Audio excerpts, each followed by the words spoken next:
রাজধানী বাজারে স্থিতিশীল চাল, সবজি সহ নিত্যপণ্যের দাম। সরবরাহ কমেছে ইলিশ সহ অন্যান্য মাছের।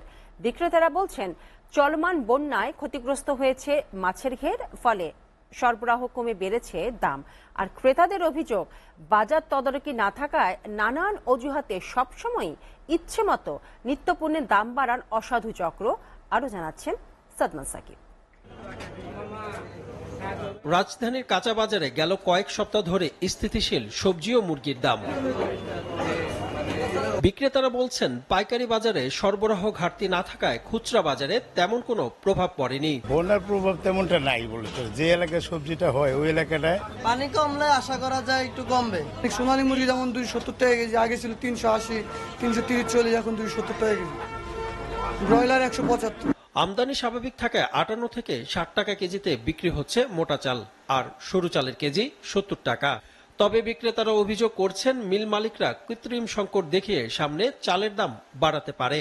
চাল এখন বর্তমানে আমরা 70 টাকা মিনিকেট বিক্রি করি।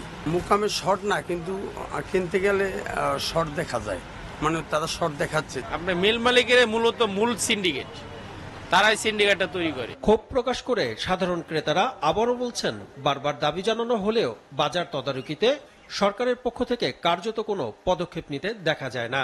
ফলে দিনে দিনে অস্থিরতা বেড়েছে নিত্যপণ্যের বাজারে, যার চাপ পড়েছে মধ্যবিত্তের ঘাড়ে। সবকিছু নিয়ন্ত্রণের বাইরে।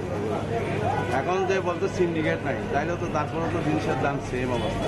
এগুলো তো চলা আসলে মধ্যবিত্ত লোকজনের খুবই সমস্যা। কার কাছে বলতেও পারে না, কার কাছে কইতেও পারে না, না খায় থাকা। কোনো জিনিসের দাম কমে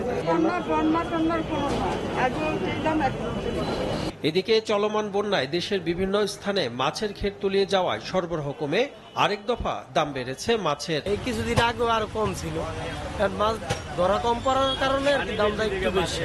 বন্যার জন্য মাছে এখন একটু দেশি মাছ কম, সেই তুলনায় একটু দাম একটু বাড়তে। মাছ কিনতে আসা ক্রেতারা বলছেন, সব সময় নানা অজুহাতে দাম বাড়িয়ে দেন বিক্রেতারা। আমরা তো শুনি যে যেখানে ধরে ওখানে নাকি 300-400 টাকা কেজিতে বড় মাছগুলোই বিক্রি হয়, কিন্তু এইখানে এসে তো দেখা যায় তার থেকে কি বিপরীত চিত্র। দাম কমেনি ডিম, আদা, রসুন ও পেঁয়াজের। এখনো কাঁচামরিচের কেজি 200 টাকার উপরে। সাদমান সাকিব, এসএটিভি, ঢাকা।